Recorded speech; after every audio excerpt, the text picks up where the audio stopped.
একজনের কাছে জমি পাওনাই থাকতে পারেন, কিন্তু আপনি ঠিক কতটুক পাওনা আছেন সেটা ডিসাইড করা ছাড়া, সেটা কাগজপাতি করা ছাড়া কিভাবে সে পাওনা আছে ধরেন ১ শতক, সে বিক্রি করে দিল ৫ শতক।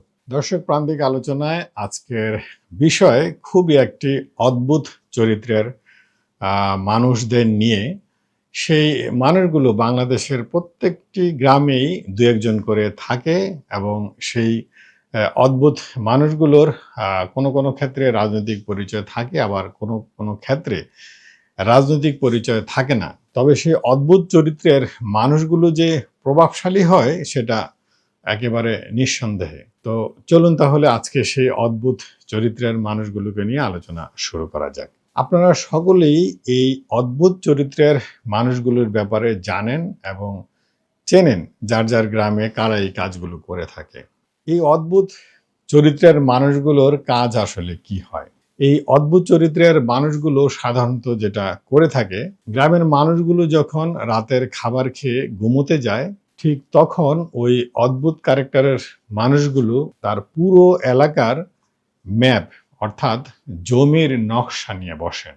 তারা ছোট করে লাইট জ্বালিয়ে তারা দেখতে থাকেন কোন জমিটি কার এবং সেই জমিটির কে মালিক, তারপরে তার কে সন্তান, তার দাদার নাম কি, তার দাদার দাদার নাম কি, ওই জমিগুলো আসলে কিভাবে সে মালিকানা পেয়েছে, ক্রয়সূত্রে নাকি পৈতৃক সূত্রে, এবং ওই জমিগুলোর কারা অংশীদার, এগুলো সারা রাত্র খুঁজে যখন ঠিক ফজরের আজান দিবে তখন উনি ঠিক ফজর নামাজ পড়ে উনি ঘুমাতে যাবেন এবং দিনের ১২টা-১টা পর্যন্ত ঘুমাবেন।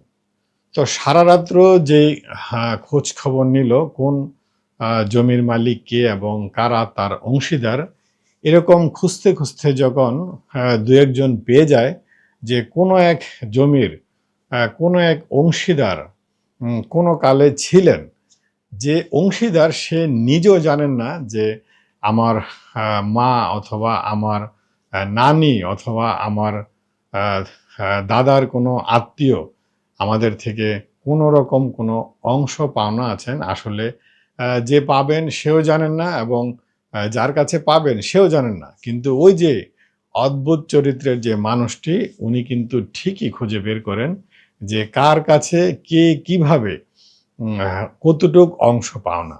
এভাবে খুঁজে বের করে খোঁজ খবর নিয়ে উনি চলে গেলেন সেই অংশীদারের কাছে, হয়তো তার মার লেশপেশ ধরে অথবা তার দাদার কোনো আত্মীয়, তাদের দুঃসম্পর্ক কোনো আত্মীয়র লেশপেশ ধরে হয়তো ১% জমি পেতে পারে আইন অনুযায়ী। তখন ওই অদ্ভুত ক্যারেক্টারের লোকটা তার কাছ থেকে ৫% অথবা ১০% একটা দলিল করে তাকে হয়তো ১৫-২০ হাজার বা ৩০,০০০ টাকা দিয়ে একটা দলিল করে নিয়ে আসলো। এই দলিল করে এনে ওই দলিলের অংশটুকু খারিজ করে এখন চলে যাবে হচ্ছে ওই জমির যে মালিক, সেই মালিকের কাছে। প্রথমে উনি সরাসরি যাবেন না, লোক মারফতে, লোক দিয়ে সেই ইনফরমেশনটা, উনি যে অংশ কিনেছেন সেই ইনফরমেশনটা ওনাকে আগে জানাবেন, এই জমি থেকে তোমার মনে হয় এমন এক অংশীদার আছে যে কিছু অংশ মনে হয় পাবেন, এটা বলে তাকে জাস্ট অবহিত করা। অবহিত করার পরে এরপর কিছুদিন যেতে না যেতেই সেই ওই যে অদ্ভুত চরিত্রের যে মানুষটা, এই চরিত্রের মানুষগুলো আবার বলে রাখি, বলা ভালো যে এই চরিত্রের মানুষগুলো কিন্তু একেবারে মসজিদের প্রথম কাতারে ৫ ওয়াক্ত নামাজ আদায় করে এবং মসজিদে কিন্তু লাখ লাখ টাকা দান খয়রাত করে, এবং বলা চলে তো কিছুদিন পরে সেই লোক মারফতেই, সে সরাসরি না গিয়ে লোক মারফতে তাকে ইনফরমেশনটা দিবে যে তোমার এই জমির যে অংশ, যে XYZ যেই পাওনা আছে তার কাছ থেকে কিন্তু ওই যে অদ্ভুত ক্যারেক্টারের মানুষটি সে কিন্তু এটা কিনে নিয়ে আসছে।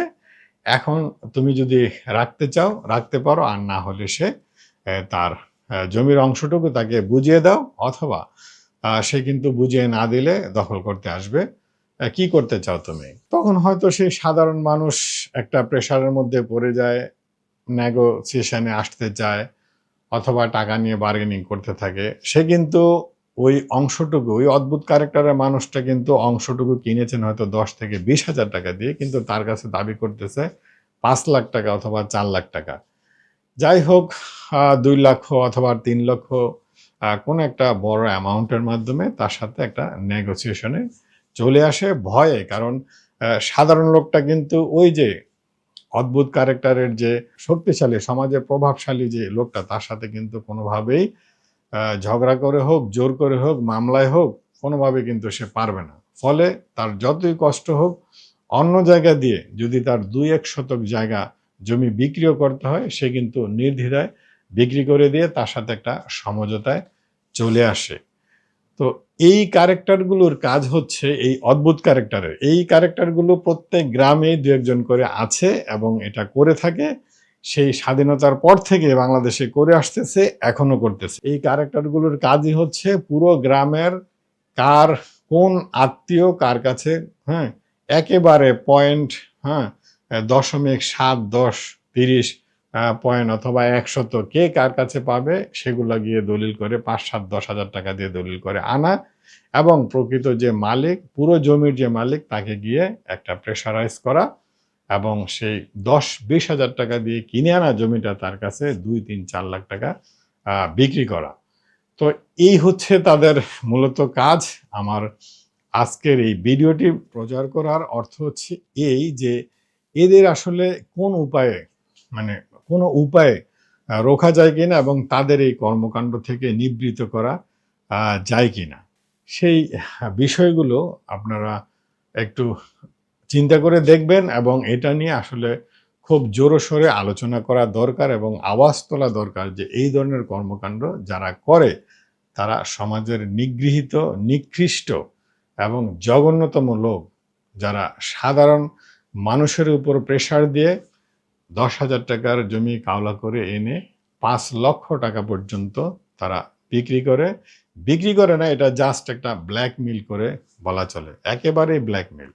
যদি আপনি ওই সামান্য অংশটুকু, আর আমাদের যে জমি বিক্রির যে ব্যবস্থাপনা, সেটাতে এতই গলদ রয়েছে, সেটা বলে আর শেষ করা যাবে না।